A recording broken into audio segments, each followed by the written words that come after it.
எல்லாருக்கும் வணக்கம். இன்றைக்கி நம்ம கிச்சனில் என்ன பார்க்க போகிறோன்னா வெண்பூசணி ஜூஸ் பார்க்க போகிறீங்க. வெண்பூசணின்றது நம்ம திருஷ்டிக்கெலாம் அமாவாசை அன்னைக்கு திருஷ்டி சுற்றி உடைப்போம். அந்த பூசணிக்காய் தான் வெண்பூசணி. பரங்கிக்காய்ன்றது நம்ம சமையலுக்கு டிஃபன் ஐட்டத்துக்கெலாம் சாம்பார் பண்ணுவாங்க, அதுதான் பரங்கிக்காய். இது வெண்பூசணி.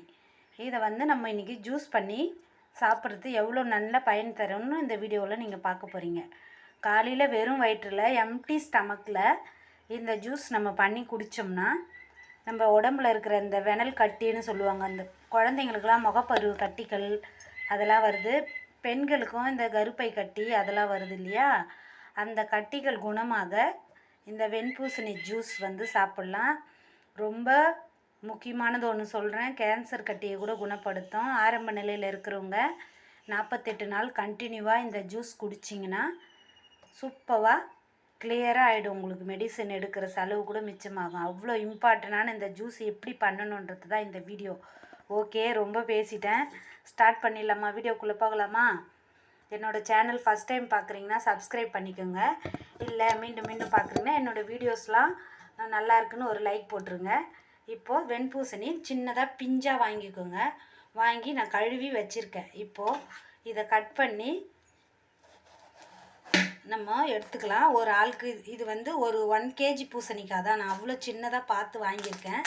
ஜூஸுக்கு நம்ம விதை இல்லாமல் இந்த மாதிரி இருக்கிறதா பார்த்து வாங்கணும். பிஞ்சாவே நிறைய சூப்பர் மார்க்கெட்டில் இல்லை காய் கடைகளில் கிடைக்கிது. இப்போ பூசணிக்காய் ஒரு பீஸ் எடுத்துருக்குறேன். கூட தேவையான பொருள் பார்த்துருங்க.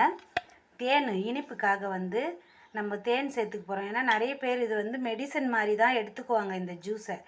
நீங்கள் சர்க்கரையும் சேர்த்துக்கலாம் அல்லது தேன் சேர்த்துக்கலாம். இல்லையா நாட்டு சர்க்கரை சேர்த்துக்கிட்டிங்கன்னா ரொம்ப பெஸ்ட்டு. இப்போ தேவைக்கேற்ப தண்ணி, இது 1 டம்ளர் தான் நான் செய்கிறேன்.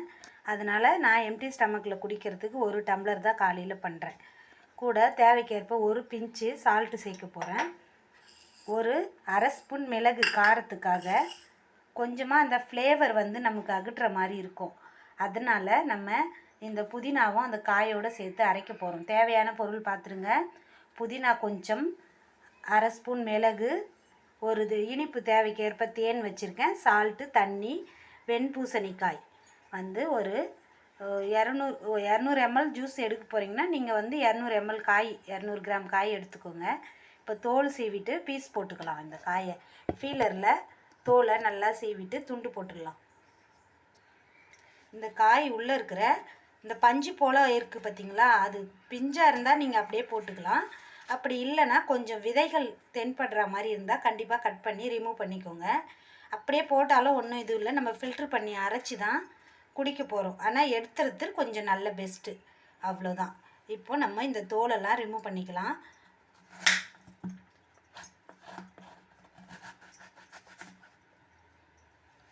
தோல் எல்லாம் இந்த மாதிரி சீவி எடுத்துகிட்டு நான் காமிக்கிறேன் உங்களுக்கு. இப்போ பாருங்கள், நான் தோல் சீவி அழகாக கட் பண்ணிட்டேன்.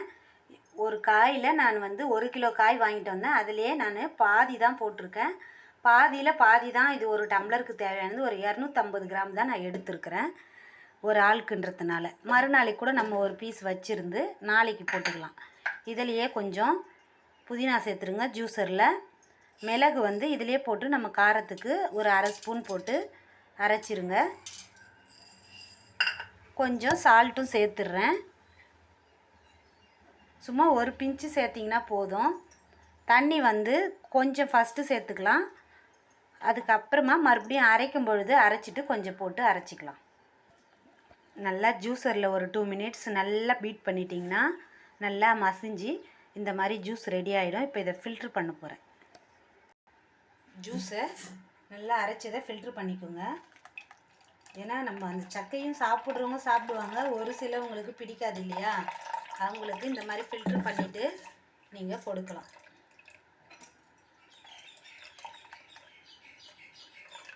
ஜூஸ்னால் நம்ம இந்த திப்பியெல்லாம் நமக்கு தேவையில்லை இல்லையா, அதுக்காக தான் இந்த மாதிரி நல்லா நீங்கள் அரைச்சிங்கன்னா கொஞ்சம் இது ரொம்ப சிறு ஃபில்ட்ரு, அதுக்காக திப்பி அப்படியே நின்றுடுது. நல்லா ஃபில்ட்ரு பண்ணிவிடுங்க.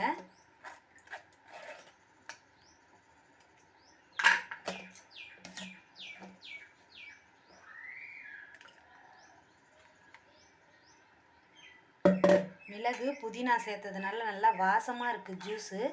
காலையில் எம்டி ஸ்டமக்கில் இந்த ஜூஸ் எடுத்துக்கிட்டிங்கன்னா இதை விட நன்மையானது எதுவுமே கிடையாதுன்னு சொல்லலாம்.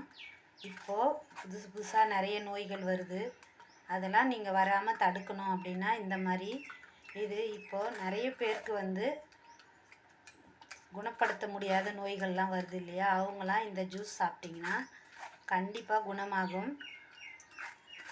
அதனால தான் நான் சொல்கிறேன் இவ்வளோ இம்பார்ட்டண்ட்டாக இந்த ஜூஸை இன்றைக்கி நான் போடுறேன் உங்களுக்கு. இப்போது ஃபில்ட்ரு பண்ணியாச்சு. இதோடு நம்ம தேவைக்கேற்ப தேன் சேர்த்துக்கோங்க. இல்லை நீங்கள் நாட்டு சக்கரை சேர்த்திங்கன்னா ரொம்ப நல்லது. தேன் கொஞ்சம் குவாலிட்டியாக வாங்கிக்கோங்க, நல்லா பிராண்டடாக வாங்கிக்கோங்க. அப்படி இல்லைன்னா வில்லேஜ் சைடில் நம்மளுக்கு கிடைக்கும் தேன், அவங்க விற்பனை பண்ணுவாங்க. அது மாதிரி கிடைச்சது தான் நான் வாங்கி இதை யூஸ் பண்ணுறேன். அப்படி இல்லைன்னா நான் கண்டிப்பாக இந்த தேனை பயன்படுத்த மாட்டேன்.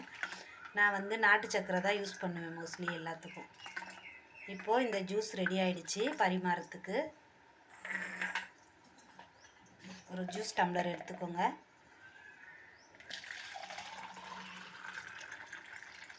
அருமையான ஜூஸ் சூப்பராக ரெடி ஆகிடுச்சு.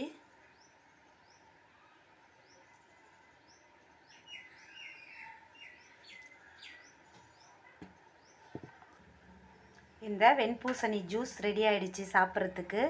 நீங்களும் இதே மாதிரி ஜூஸ் பண்ணி சாப்பிடுவீன்ற நம்பிக்கையில் நான் யூஸ் பண்ணுறது தான் உங்களுக்கு வீடியோவாக போடுறேன். அப்படி இல்லை நீங்கள் புதினா யூஸ் பண்ணக்கூடாது, கொத்தமல்லி யூஸ் பண்ணாலும் அதுவும் வயிற்று புண்ணெல்லாம் ஆற்றுறதுக்கு ரொம்ப நல்லது. ரெண்டுமே மிங்கிள் பண்ணி கூட நீங்கள் யூஸ் பண்ணலாம். என் வீட்டில் இன்றைக்கி புதினா இருந்துச்சு, அதனால் நான் இது போட்டு உங்களுக்கு வீடியோ பண்ணியிருக்கேன்.